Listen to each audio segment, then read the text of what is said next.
द्रौपदी का सबसे पहले मरण आया। द्रौपदी स्वर्ग में चली गई, फिर नकुल और सहदेव स्वर्ग में चले गए, भीम अर्जुन भी स्वर्ग में चले गए।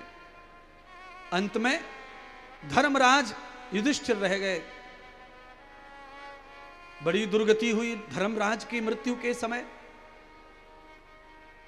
सारा शरीर धर्मराज का गल गया बर्फ से, प्राण अटके पड़े हैं और अंग कट कट के जा रहे, कट कट के जा रहे, पूरा शरीर गल गया पर मरण नहीं आ रहा था। सारे देवता भगवान विष्णु के पास गए और जाकर कहा, परमात्मा अर्जुन ने भी पाप किया है, नकुल ने भी पाप किया है, द्रौपदी ने भी झूठ पाप किया है, वो सब झटपट चले गए बिना तकलीफ के स्वर्ग में। और जिस व्यक्ति ने कभी कोई पाप किया नहीं और वो सड़ सड़ के कट कट के गल गल के, ये क्या विधान है, कैसा विधान है आपका, आप लीला क्या कर रहे हैं, जरा हमें बताओ तो सही। भगवान विष्णु ने देवताओं को समझाते हुए कहा, अरे मूर्ख देवताओं, धर्मराज का जो शरीर है ये गल गल के कट कट के समाप्त हो रहा है। क्यों? क्योंकि धर्मराज ने अपनी जिंदगी में एक ही झूठ बोला और एक ही पाप किया। बाकी उसके सभी भ्राता और द्रौपदी के हजारों करोड़ों पापों से भी बड़ा पाप धर्मराज का, और वो भी एक ही बार किया। केवल धर्मराज ने युद्ध के मैदान में अपने गुरुदेव के सामने झूठ केवल ये बोला था कि उनका पुत्र मारा गया है। भगवान ने शंख बजा दिया, शंख की ध्वनि में आवाज ठीक से समझ न आए, अंतिम शब्द नरो वा कुंजराहा, नर है या हाथी, ये बात गौड़ हो गई। द्रोणाचार्य ने हथियार डाल दिए, पुत्र के मर जाने का सुना तो शोक में चले गए। बाद में पता चला कि द्रोणाचार्य का पुत्र अश्वत्थामा मरा ही नहीं था।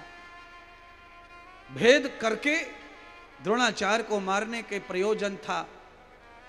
गुरु से झूठ बोलने का श्राप धर्मराज को लगा है, इसलिए धर्मराज को मृत्यु के समय ये यातना भोगनी पड़ रही है। हे इंद्र, पांचों पांडवों में से 4 पांडव स्वर्ग में गए हैं, उन्हें मुक्ति नहीं मिली है। युधिष्ठिर को मेरा धाम मिलेगा, कृष्ण चरण मिलेंगे, वैकुंठ मिलेगा, मुक्ति मिलेगी। भगवान का विमान आया धर्मराज को लेने के लिए, वैकुंठ में आमंत्रण हुआ है आपका, जन्म और मरण से आपको छुटकारा मिल गया है, चलिए धर्मराज युधिष्ठिर। धर्मराज ने कहा, मैं नहीं जाऊंगा वैकुंठ, सबसे पहले मैं अपनी पत्नी द्रौपदी और अपने भाइयों को देखना चाहूंगा, वो कहां गए। तो भगवान ने धर्मराज को पहले स्वर्ग भेजा और जाके स्वर्ग में जब देखा तो चारों भाई और द्रौपदी ये नरक में पड़े हुए थे। नरक में धर्मराज रोने लगे, वहीं दुर्योधन, वहीं अश्वत्थामा। भगवान की ये लीला समझ में नहीं आई कि सब लोग, कौरव भी वहीं, पांडव भी वहीं। भाई पांडवों ने अधर्म नहीं किया, धर्म किया, वो भी वहीं पड़े। दुर्योधन ने किया गलत काम, वो भी वहीं है। तो फिर अच्छा करने का क्या मतलब है? क्यों हम धर्म करें, फिर क्यों न अधर्म करें? धर्मराज ने पूछा, हे परमात्मा, ये क्या विधान है? मेरे चारों भाई और द्रौपदी जहां रहेंगे मैं वहीं रहूंगा। मुझे चाहे मुक्ति मिली है, वैकुंठ मिला है, पर मैं वैकुंठ नहीं जाऊंगा।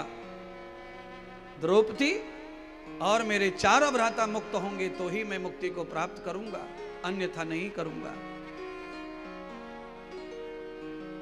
भगवान ने कहा कि विधि का विधान बिगड़ जाए। तुम्हें मुक्ति मिली है तो तुम्हें मुक्ति मिली है, उनको नरक मिला है तो नरक मिला है, कर्म का विधान है, बस उसी अनुसार ये विधान सत्य हुआ है। धर्मराज अड़ गए कि मुझे भी आप इसी में डाल दो, मुझे नहीं चाहिए वैकुंठ, मैं अपने भाइयों से दूर नहीं रहना चाहता। धर्मराज ने अपने भाइयों के साथ रहने के लिए जिद की। इस कारण परमात्मा ने धर्मराज को कहा कि तेरा मैंने अपने छोटे भाइयों के प्रति जो प्रेम देखा है, अपने भाइयों के पाने के लिए तू नरक में भी रहना पसंद कर सकता है, इसीलिए मैं तेरी बहादुरी और तेरी दयालुता और तेरे भातृ प्रेम की सजा को मुक्त करके तुझे मैं आनंद और श्रद्धा आशीर्वाद देता हूं कि तेरे साथ में द्रौपदी और चारों भ्राता भी मुक्ति को प्राप्त मेरे धाम वैकुंठ की ओर जाएं। ये कथा मैं सुनाना नहीं चाहता था, पर मुझे सुनाना था। आज ज्यादा कथाएं होने के कारण मैं ज्यादा व्याख्यान नहीं करना चाहता था, पर मुझसे नहीं रहा जाता व्याख्यान के बगैर। मैं सीधी सीधी कथा नहीं सुना सकता। ये कथा मैंने इसलिए सुनाई है, मैं आपको बताना चाह रहा हूं, भाई और भाई का जो प्रेम है, दो भाइयों में से एक भाई भी अगर धर्मात्मा और एक पापी है, अगर धर्मात्मा भाई का प्रेम अधर्मी भाई से लगा हुआ है तो अधर्मी को भी धर्मात्मा भाई तार ले जाएगा, उबार ले जाएगा। इसीलिए भाई से भाई का 36 का आंकड़ा ना करिए, उसे जोड़ के मुट्ठी बना के रखिए महाराज, काम आएगा। धर्मराज ने चारों भाइयों को नरक से निकाल लिया। मुझे नहीं चाहिए तुम्हारा बैकुंठ बैकुंठ, नरक में मेरे भाई जो खाएंगे वो मैं खाऊंगा, जो रहेंगे मैं रहूंगा। क्यों? क्या कहावत है आपके क्षेत्र में, चलना तो रोड का चाहे फेर क्यों ना हो, और शाम को बैठना तो भाई के पास चाहे बैर क्यों ना हो, तो बैकुंठ जाने का अवसर मिलता है। या भ्रात्राम तम परसोत्तम उत्तमम गृह तो सखाम। पिता से बढ़कर भाई होता है।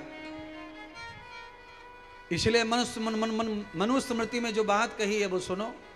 क्या है मनुस्मृति में? मनुस्मृति में कहा है कि घर में जो ज्येष्ठ पुत्र होता है उसका नाम तो पिता को भी नहीं लेना चाहिए। इतना महान होता है बड़ा बेटा। कौन था बड़ा बेटा? धर्मराज। इसीलिए उनका नाम कोई लेता नहीं था धर्मराज का। युधिष्ठिर कोई कहता नहीं था उनको। पितामह भीष्म से लेकर कृष्ण से लेकर सभी लोग उनको धर्मराज ही कहते थे महाराज। और उपाधि नाम जो होता है वही बहुत सुंदर होता है, उससे प्रतिष्ठा बढ़ती है। मंदिर में रोजाना आरती दिया करने वाला गांव का कोई आदमी है, आप उसको नाम से बुलाओ और आप उसके कर्म से बुलाओ। उसका कर्म है रोजाना वो जो करता है, उसकी वजह से उसका कर्म का नाम हो गया भगत जी, और वैसे उसका नाम जो भी हो। पर हाँ, मैं जानता हूं उस आदमी को जो अच्छा लगने वाला है वो है नाम उसके कर्म का, यानी कि भगत जी भगत जी भगत जी।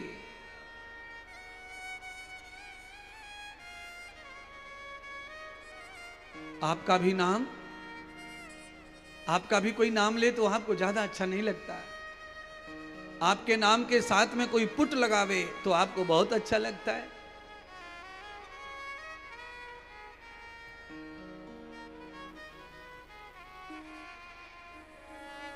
धर्मराज के कारण चारों पांडव द्रौपदी सहित भगवान के धाम चले जा रहे हैं।